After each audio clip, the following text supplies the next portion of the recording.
우리는 교회를 가리켜서 함께 모이는 곳이다, 그렇게 자주 표현합니다. 그런데 교회는 단순히 그저 함께 모이는 곳만이 아닙니다.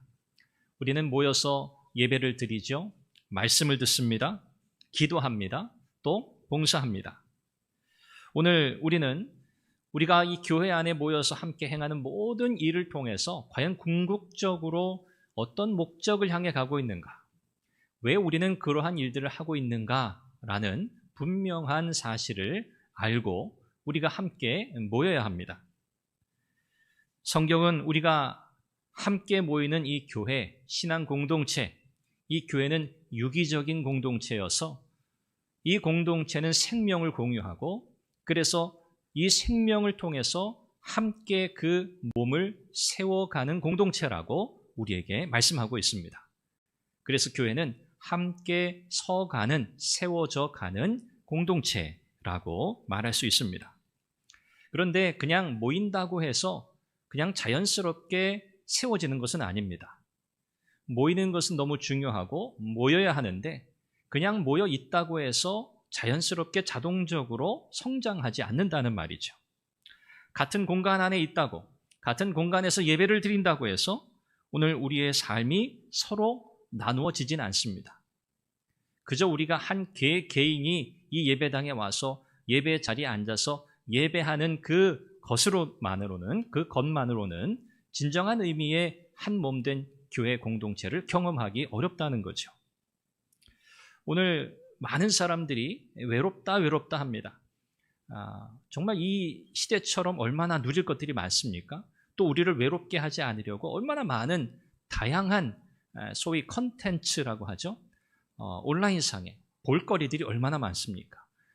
즐길 거리들, 놀 거리들 너무너무 많지요. 그런데 사람들은 한결같이 외롭다고 합니다. SNS, 수많은 사람들이 친구를 맺고 있습니다. 우리 젊은이들, 우리 청소년들 SNS 계정을 다 가지고 있는데요. 저도 가지고 있습니다만, 내가 누구를 팔로우하는가, 또 누가 나를 팔로잉하는가, 이런 것들에 관심이 많지요.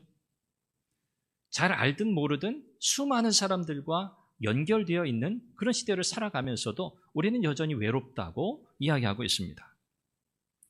세상만이 아니죠. 오늘 교회도 예외는 아닙니다. 오늘 우리 교회 안에서 우리는 서로의 이름을 알고 있습니다.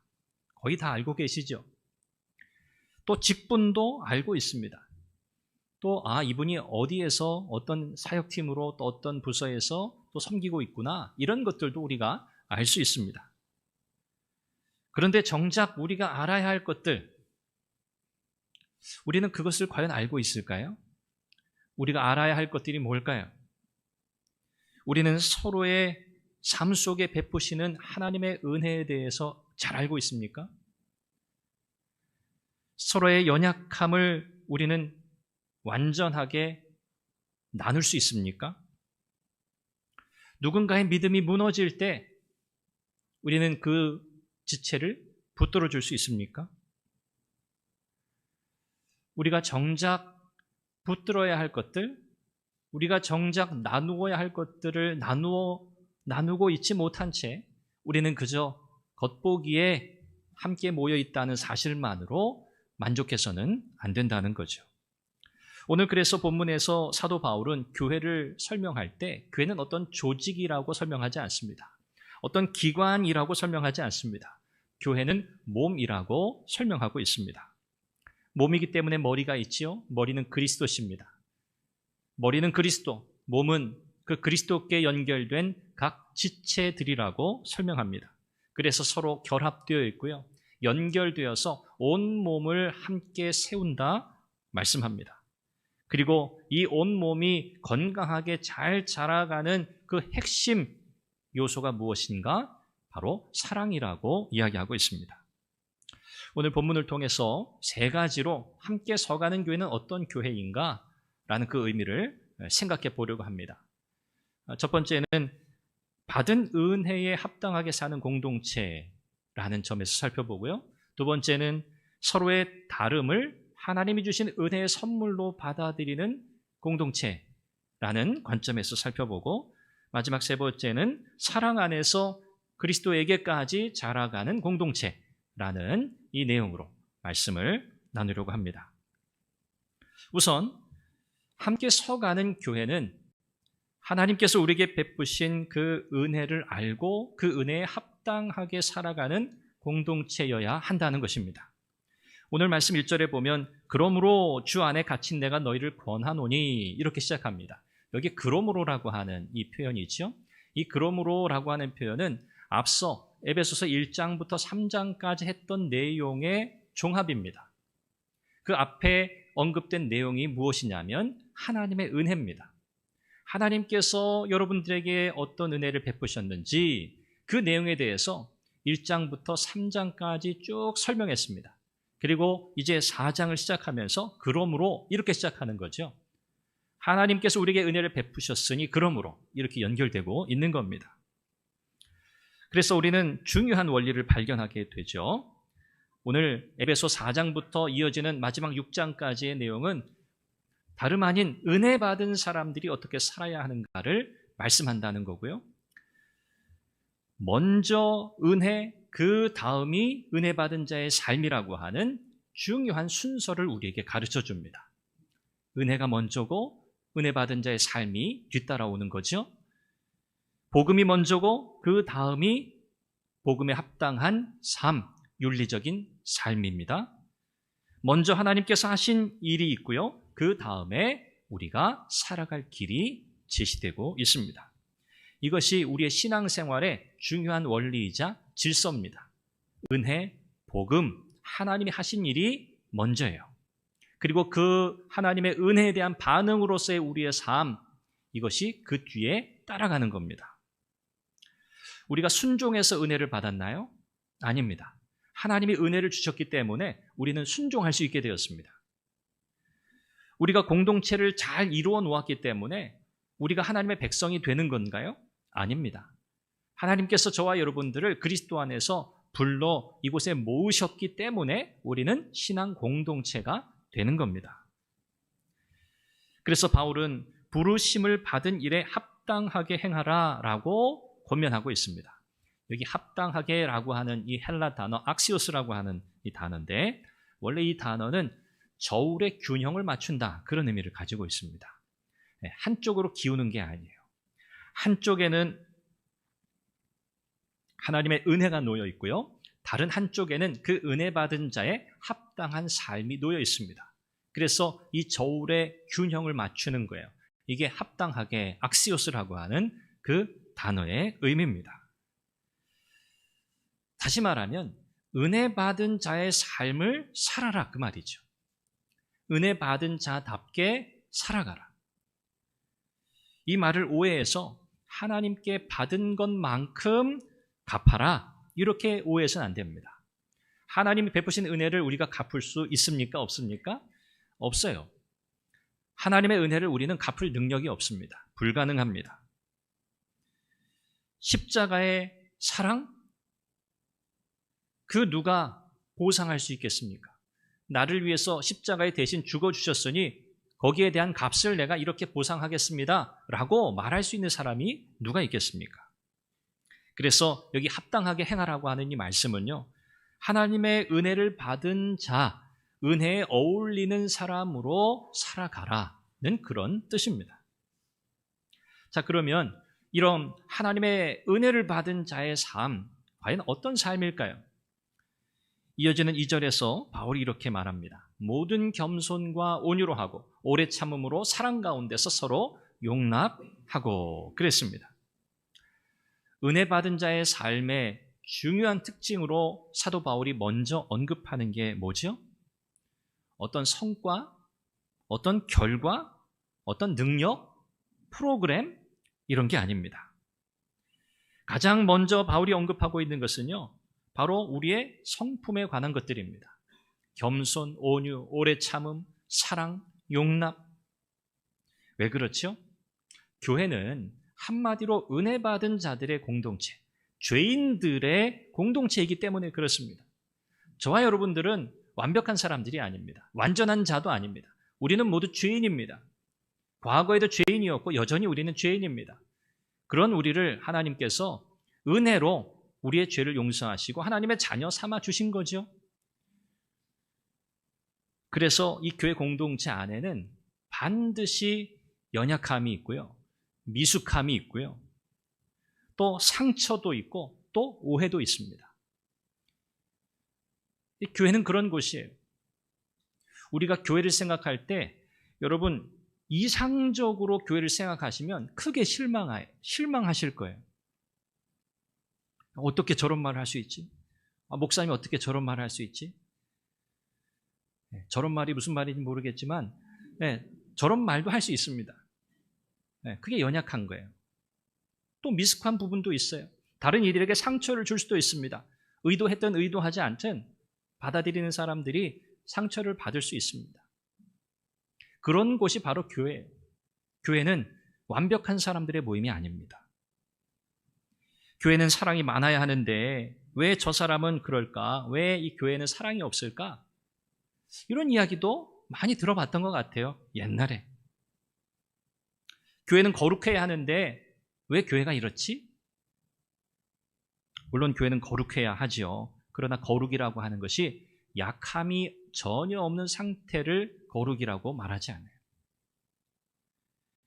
교회의 거룩함이라고 하는 것은요, 약함 가운데서 서로를 붙들고 우리 주님을 바라보는 거예요. 바울은 이어지는 3절 말씀에서 이렇게 우리에게 또 권면합니다. 평안에 매는 줄로 성령이 하나 되게 하신 것을 힘써 지키라 그랬습니다. 여기서 중요한 말씀은요, 하나 되라는 게 아닙니다. 하나 되라는 말씀이 없어요. 하나 되게 하신 것, 누가? 성령이. 성령께서 이미 하나 되게 하신 것, 우리를 그리스도 안에서 한 몸으로 교회로 부르셨다는 사실을 보여주죠. 그 상황, 이것을 힘써 지켜내라는 겁니다. 그래서 교회는 하나 되자 할 때 우리가 단합해서 하나 되는 게 아니에요. 이미 우리는 은혜로 하나가 되었어요. 이미 하나 된 것을 우리는 어떻게 해야 되는 거예요? 지켜내야 하는 거예요. 그것이 우리의 일입니다. 이 에베소라고 하는 지역은요, 대단히 복잡한 도시였어요.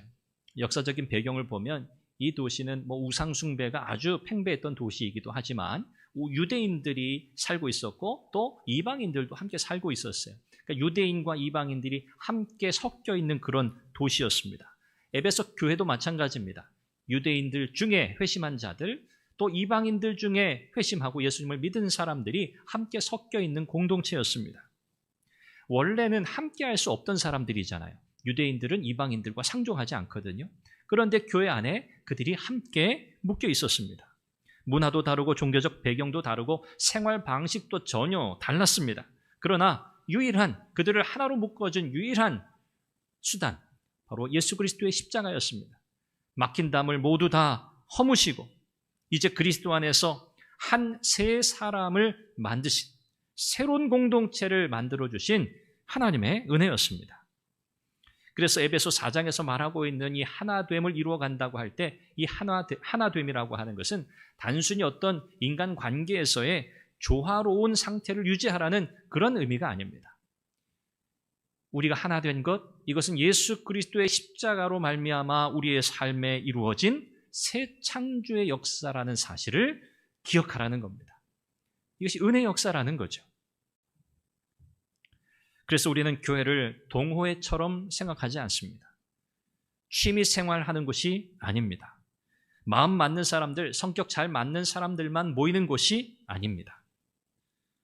교회는 예수 그리스도의 피로 하나 된 하나님의 사람들의 모임입니다. 모습은 다 다릅니다. 그러나 교회의 출발점이 여기에 있다는 것을 우리는 기억해야 합니다. 우리가 서로를 선택해서 여기에 모여 있는 게 아니라는 말이죠. 내가 좋아하는 사람들만 여기 불러 모은 것이 아니라는 얘기죠. 저와 여러분들 모두 우리 주님께 부름받은 사람들입니다. 우리 주님이 부르셨어요. 그래서 오늘 우리는 모두 다 은혜로 부름을 받았기에 은혜 받은 자로서의 삶을 공유하면서 함께 살아가야 합니다. 단순히 친해지는 게 아니에요. 인간적으로 친해지는 게 아니에요. 하나님의 은혜를 공유했기 때문에 그 은혜가 우리를 그 무엇보다 강하게 결속시키는 경험을 여러분들이 하셔야 하는 거예요. 그래서 우리는 이런 고백을 가지고 있어야 합니다. 하나님께서 나를 이렇게 용납해 주셨으니 나도 이 공동체 안에 있는 다른 지체들, 형제, 자매들을 온전히 은혜 안에서 품겠습니다. 라고 하는 이 복음적 결단이 있으셔야 합니다. 두 번째, 함께 서가는 교회. 어떤 의미인가? 서로의 다름이라고 하는 것을 은혜의 선물로 이해하는 공동체입니다. 7절 말씀해 보니까 우리 각 사람에게 그리스도의 선물의 분량대로 은혜를 주셨다 그랬습니다. 6절까지의 말씀에서 교회의 하나됨을 말한 뒤에 7절부터는 각 사람에게 주신 은혜의 다양성을 바울이 소개하고 있습니다. 이 은혜의 다양성이 사실은 이 교회라고 하는 신앙 공동체를 아름답고 그 은혜가 더 풍성하게 만드는 중요한 요소입니다. 교회는 하나지요? 그러나 획일적이지 않습니다. 교회는 한 몸입니다. 그러나 모든 지체가 다 똑같지 않습니다. 몸이 있는데 모든 기관이 다 팔이에요. 여러분 상상할 수 있습니까? 온 몸이 다 코예요. 상상은 할 수 있죠. 일어나지 않습니다. 그런 일. 그렇죠? 온 몸이 다 귀예요. 입이에요. 발이에요. 그런 몸은 없죠. 몸은 하나이지만 지체는 다 다릅니다. 그 말은 무슨 말입니까? 우리는 서로 다른 모습이지만 머리 되신 주님, 한 분 주님을 함께 섬긴다는 거예요. 서로 다양한 모습으로. 그래서 오늘 성경에 우리 각 사람에게 그렇게 표현하고 있는 겁니다. 그냥 뭉뚱그려서 여러분들에게 이게 아니에요. 여러분 한 사람 한 사람에게 하나님께서 각자에게 맞는 그 분량에 따라 은혜를 주셨다는 그 말이에요. 이거 굉장히 중요한 말씀입니다. 각자에게 주셨다. 선물의 분량대로 은혜를 부어 주셨다는 거죠. 여기 말하는 은혜라고 하는 것은 1차적으로는 구원의 은혜를 포함하고 그리고 각자 이 몸된 교회를 아름답고 풍성하게 세워가라고 우리 주님께서 주신 은사와 역할을 의미합니다. 여러분들 다 하나씩 할 일이 다 있는 거예요. 우리는 모두 다 이 공동체로 부름받은 순간 하나님께서 여러분 각자에게 맡겨 주신 그 역할이 있다는 겁니다. 이 역할은 비교 대상이 아닙니다. 비교 대상이 아니에요. 각자에게 주어진 역할이기 때문에 고유한 역할이에요. 그 역할을 그냥 열심히 잘 충성되게 감당하면 되는 거예요. 내가 받은 은혜는 결국 나 혼자만 누리라고 주신 게 아닙니다. 하나님이 다양한 은사를 교회 안에 다양한 역할을 허락하신 것은 결국 각자의 역할들이 잘 발휘되어서 그 결과물이 다른 지체들에게 선하게 사용되고 선한 영향을 미치도록 그래서 일종의 시너지 효과를 내서 몸을 더욱 건강하게 세워가라고 하나님께서 허락하신 겁니다. 내가 받은 말씀, 내가 받은 위로, 내가 받은 그 놀라운 은혜의 경험, 또 내게 주신 은사, 또 물질, 시간, 또 눈물, 나를 다시 회복시키신 하나님의 놀라운 회복의 역사, 이런 것들 모두 하나하나가 신앙 공동체를 세우도록 하나님께서 주신 선물임을 기억하시기 바랍니다. 그래서 여러분들의 이 각자의 믿음의 삶 속에 하나님이 부어주신 은혜들이 이제 어떻게 돼야 합니까? 이 공동체 안에서 나누어져야 하는 거예요. 공유되어야 하는 거예요. 각자 도생, 그런 말은 교회에 통하지 않습니다. 세상은 그렇죠. 각자 도생이라 하잖아요. 자기가 살 길 자기가 알아서 찾아가라 그 말이잖아요. 그런데 교회는 그렇지 않습니다. 우리는 이미 생명을 공유했어요. 예수 그리스도의 생명을 공유하고 있어요. 우리는 하나로 묶여 있어요. 그래서 우리는 한 어떤 지체만 사는 게 아니에요. 같이 살고 같이 죽는 거예요. 이것이 운명 공동체라 그런 뜻이잖아요. 오늘 11절에서 바울이 이렇게 말하죠. 하나님께서 교회 안에 다양한 역할들을 주셨는데 사도의 역할, 선지자의 역할, 복음 전하는 자의 역할, 목사, 교사의 역할, 다양한 역할과 직분을 주셨다고 설명하고요. 12절은 왜 그렇게 하셨는지 목적에 대해 말씀해요. 이는 12절에 성도를 온전하게 하여 봉사의 일을 하게 하며 그리스도의 몸을 세우려 하심이라. 목적이 분명합니다. 성도를 온전하게 하여 하나님이 왜 교회를 하나 되게 하시고 이 하나됨 안에 서로 다양한 은사와 역할들을 허락하셨는가? 이 모든 과정을 통해서 한 사람 한 사람 부르신 하나님의 사람들을 온전하게 하는 것. 그리고 봉사의 일을 하게 해서 그리스도의 몸을 세우도록 하시려는 하나님의 뜻이 담겨 있다는 거죠. 여기 온전하게 한다라고 하는 이 단어는 찢어진 그물을 수선한다. 그런 의미를 가지고 있습니다. 찢어진 그물을 수선한다. 찢어진 그물로 고기를 잡을 수 없잖아요. 그래서 찢어진 것을 기우는 거예요. 또 뼈가 어긋났을 때 그 어긋난 뼈를 맞춘다. 그런 의미도 담겨져 있습니다. 한마디로 부족한 것을 다시 구비시킨다는 그런 의미를 담고 있는 단어가 이 온전하게 하다라는 단어입니다. 오늘 저와 여러분들은 교회 안에서 하나님이 주신 다양한 은사와 역할을 따라서 하나님께서 우리를 어떻게 온전한 하나님의 사람들로 세워 가시는지를 경험해야 합니다. 이것이 오늘 우리가 이곳에 모이는 이유입니다. 여러분들이 주일 한번 이 자리에 오셔서 그 자리에 앉아 예배하는 그 행위만으로 여러분들의 신앙의 삶을 다 됐어. 이건 내 신앙생활의 전부야 라고 생각하신다면 이건 대단한 오해입니다.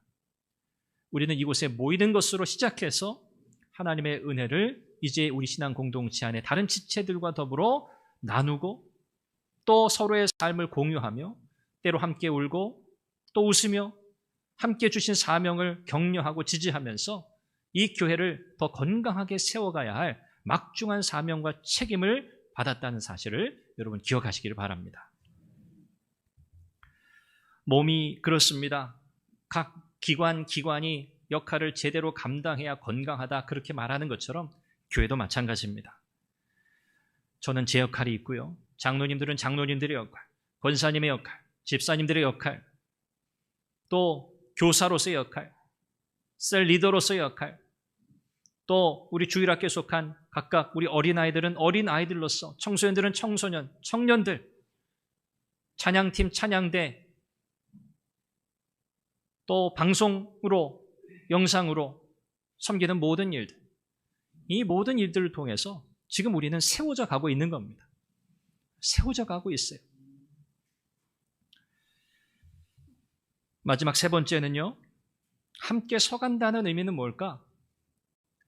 우리가 사랑 안에서 우리 주 예수 그리스도에게까지 자라간다는 뜻입니다. 우리 주님을 향해 성숙해 간다는 거죠. 15절 말씀에 오직 사랑 안에서 참된 것을 하여 범사에 그에게까지 자랄지라. 그는 머리니 곧 그리스도시라 그랬습니다. 바울은 이 신앙 공동체의 목표가 무엇인지를 이야기합니다. 교회는 왜 존재하는가? 무엇을 위하여 교회는 있는가? 단순히 규모가 커지는 것 아닙니다. 프로그램이 많아지는 것도 아닙니다. 사람들이 이 교회는 이렇대 저렇대 좋은 교회래, 사람들의 평판이 좋아지는 것도 아닙니다. 교회의 목표는요, 그리스도에게까지 자라는 겁니다. 저와 여러분들이 예수님 닮아가는 겁니다. 이것이 교회의 목표입니다. 우리가 함께 도달해야 할 목표가 바로 그겁니다. 13절에서 바울이 이렇게 말씀하죠. 우리가 다 하나님의 아들을 믿는 것과 아는 일에 하나가 되어 온전한 사람을 이루어 그리스도의 장성한 분량이 충만한 데까지 이르리니 그랬습니다. 이 말씀에서도 분명히 나타나고 있죠. 교회 성장은 무슨 문제인가? 숫자의 문제가 아니다. 교회의 성장은 성숙의 문제라는 거예요. 물론 하나님께서 수적인 부흥을 주실 수 있습니다. 그러나 성경이 말씀하는 더 깊은 의미의 성장이라고 하는 것은 성숙입니다. 성숙. 그 성숙의 기준은 바로 예수님을 닮아가는 겁니다. 성숙한 교회는 어떤 교회죠? 바울은 14절에서 성숙하지 못한 교회의 모습을 먼저 소개합니다. 이는 우리가 이제부터 어린아이가 되지 아니하며 사람의 속임수와 간사한 유혹에 빠져 온갖 교훈의 풍조에 밀려 요동하지 않게 하려 함이라 그랬습니다. 이건 성숙하지 못한 성도들의 모습, 교회의 모습이라는 거거든요. 여기 어린아이를 예로 들어 설명하죠. 어린아이가 되지 않는다, 이제부터 우리는. 그러면 어린아이는 어떤 특징을 가지고 있는가? 아직 어린아이들은 자기 정체성과 주관이 확립되지 않은 상태를 가리키는 거예요. 어린아이는 쉽게 흔들립니다. 감정에 휘둘리기도 하고요. 분위기에 흔들리기도 하고요. 유행에 흔들리기도 하고요. 그리고 의존적입니다. 상처에 쉽게 흔들리죠. 사람의 말에 쉽게 흔들립니다. 이것이 우리의 신앙생활에도 적용되는 거예요. 영적으로 성숙하지 못할 때 우리는요, 이 어린아이와 똑같이 된다는 거죠. 쉽게 요동합니다. 칭찬받으면 막 뜨거워집니다. 기분이 좋으니까요. 책망받거나 비판받으면 그냥 와르르르 무너져 내립니다. 일이 잘 되면 내가 하나님과 관계가 좋은 것 같고, 일이 잘 안 되면 하나님이 내게서 좀 멀어지신 것 같아요. 누군가가 나한테 잘해주면 교회는 좋은 곳이고, 나한테 친절하게 대하지 않고 실망시키면 교회는 좋지 않은 곳이에요. 그러다가 교회를 떠날 수도 있어요. 이것이 어린아이와 같은 수준의 미성숙한 상태, 이런 신앙인, 이런 공동체가 되어서는 안 된다는 거죠. 이제부터는 어린아이가 되어서는 안 된다는 거예요. 무슨 말입니까? 신앙 공동체의 목표는 성숙이라는 말을 하는 거예요. 자라가야 한다는 거죠. 그래서 이어지는 15절 말씀, 성숙의 길이 뭔가를 우리에게 구체적으로 말해요. 오직 사랑 안에서 참된 것을 하여. 자, 한번 따라 하시죠. 오직 사랑 안에서 참된 것을 하여 범사에 그에게까지 자랄지라. 그는 머리니 곧 그리스도라. 그렇습니다. 오직 사랑 안에서 참된 것을 하여. 이게 바로 성숙이 무엇인가를 우리에게 보여주는 말씀이에요. 여기 이 말씀을 직역하면 사랑 안에서 진리를 말한다, 그런 뜻입니다. 사랑 안에서 진리를 행한다, 말한다, 그런 의미입니다. 여기 중요한 두 가지 의미가 담겨져 있죠. 진리와 사랑입니다. 진리가 없는 사랑은 그냥 감상주의에 지나지 않습니다. 사랑이 없는 진리는요, 폭력이 됩니다. 교회가 함께 서가려면 사랑과 진리가 함께 있어야 합니다. 하나님의 말씀이 기준이 되어야 하고요. 이 진리는 반드시 사랑 안에서 전달되어야 하는 거죠. 사랑이 없이 진리를 말하면 사람을 세우지 못하고 오히려 꺾어버리는 결과가 나타나게 됩니다. 또 반대로 진리 없이 사랑만 말하면요, 사람을 살리는 것처럼 보이는데 결국은 그 사람을 미성숙의 상태로 방치하는 결과를 낳게 됩니다. 그래서 교회는요, 사랑 안에서 진리를 말하는 공동체가 되어야 합니다. 이것이 성숙에 이르는 길입니다. 성경이 말씀하는 진리를 가감없이 말할 수 있어야 합니다. 죄가 무엇인지 말할 수 있어야 하고, 무엇이 잘못인지 말할 수 있어야 합니다. 그러나 반드시 사랑 안에서 말해야 합니다. 이것은 목사인 저만 하는 일이 아닙니다. 여러분들 각자가 서로를 향해서, 서로의 지체를 향해서 여러분들이 하셔야 하는 일입니다. 그래서 16절에 보면 그에게서 온몸이 각 마디를 통하여 도움을 받음으로 연결되고 결합되어 각 지체의 분량대로 역사하여 그 몸을 자라게 하며 사랑 안에서 스스로 세우느니라 라고 말씀합니다. 이것이 뭐냐면 교회의 성장입니다. 교회의 성장은 반드시 성숙이라는 과정을 통해야 합니다. 성숙을 통하지 않은 성장은 의미가 없습니다. 모래 위에 지은 집처럼 어느 순간 와르르 무너지고 말 겁니다. 오늘 저와 여러분들은 함께 서가는 교회, 이 교회는 하나님의 은혜를 받은 공동체로구나. 하나님께서 우리에게 받은 은혜가 무엇인지를 알고 그 은혜로 인해 다른 지체들을 향해 그 은혜를 서로 흘려보내고 은혜로 서로를 용납하는 공동체구나라는 사실을 다시 한번 깨닫게 됩니다. 교회는 한 사람의 능력으로 세워지는 것이 아닙니다. 하나님께서 각 사람에게 은혜를 주셨습니다. 역할을 주셨습니다. 서로의 섬김을 통해서 함께 연결되어 세워지는 것이 바로 교회라는 사실을 우리는 또 새롭게 깨닫게 되었습니다. 뿐만 아닙니다. 오늘 우리가 받은 은혜, 우리에게 허락하신 모든 섬김과 봉사의 기회, 이 모든 것들을 다 활용하고 사용해서 하나님을 영화롭게 할 뿐만 아니라 이제 우리는 예수 그리스도를 닮아가는 구체적인 성숙의 과정을 반드시 지나야 한다는 사실을 또 오늘 말씀을 통해서 함께 배우게 되었습니다. 오늘 선한 교회가 이런 교회가 되기를 바랍니다. 하나님께서 우리에게 허락하신 은혜를 기억하고 붙들고 그 은혜를 나누는 공동체가 되기를 바랍니다. 각자 서로에게 맡겨주신 그 은사, 역할들이 있음을 우리가 존중하고 귀하게 여기면서 내게 어떤 역할, 어떤 섬김의 자리가 주어지더라도 그것을 내 삶의 형편에서 최선을 다해서 감당하고 이 교회를 아름답고 건강하게 세우고자 하는 그 열망으로 은혜를 구하며 섬기는 그런 지체들로 가득한 교회가 되기를 바랍니다. 뿐만 아니라 사랑 안에서 진리를 말하면서 우리 주님을 닮아가고 서로의 삶을 깊이 공유하고 서로의 삶 속에 하나님의 은혜가 더 풍성하게 나누어지는 그런 아름다운 신앙 공동체가 되기를 간절히 바랍니다.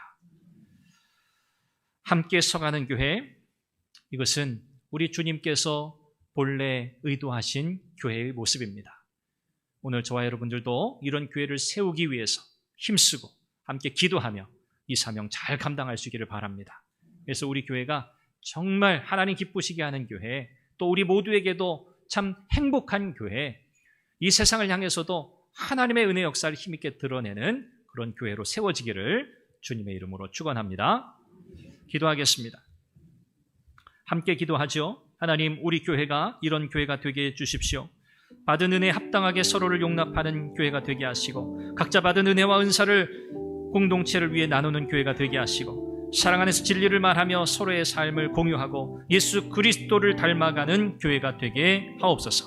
이 제목으로 우리 한번 소리내어서 기도하겠습니다. 자비하신 아버지 하나님, 은혜와 사랑을 감사합니다. 하나님께서 오늘 우리 선한 교회를 하나님께서 은혜 가운데 붙들어 주시고 사랑하는 성도들이 하나님의 은혜 속에서 말씀 붙들고 성숙을 이루어 가게 하시니 감사합니다. 하나님 아버지, 오늘도 하나님 참 이 교회의 신비, 이 교회의 놀라운 비밀을 우리로 함께 깨닫게 하시니 감사합니다. 하나님 은혜 받은 공동체, 하나님 은혜에 합당하게 서로를 용납하는 교회 되게 해 주시옵소서. 각자 받은 은혜, 역할, 은사를 하나님 공동체를 위해 힘있게 사용하고 나누는 교회가 되게 해 주시옵소서. 사랑 안에서 진리를 말하며 서로의 삶을 지지하고 격려하며 예수 그리스도를 닮아가는 아름다운 교회가 되게 해 주시옵소서.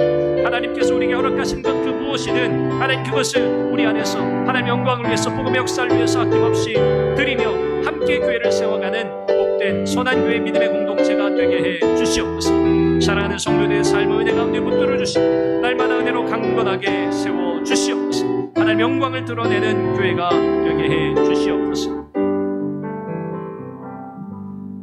자비하신 아버지 하나님, 이 어지럽고 혼란한 시대 속에서 우리를 하나님의 백성의 공동체로 불러 세워주시니 감사합니다.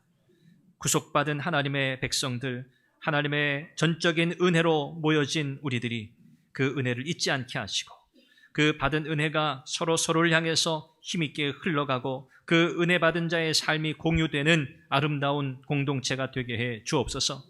우리를 용납하신 것처럼 우리도 용납하는 자가 되게 해 주시고 우리 각자에게 주신 은혜를 기억하고 또 은사를 기억하고 각자의 은혜를 또 역할을 기억하면서 아름답게 교회를 섬겨가는 그런 지체들이 다 되게 해 주옵소서.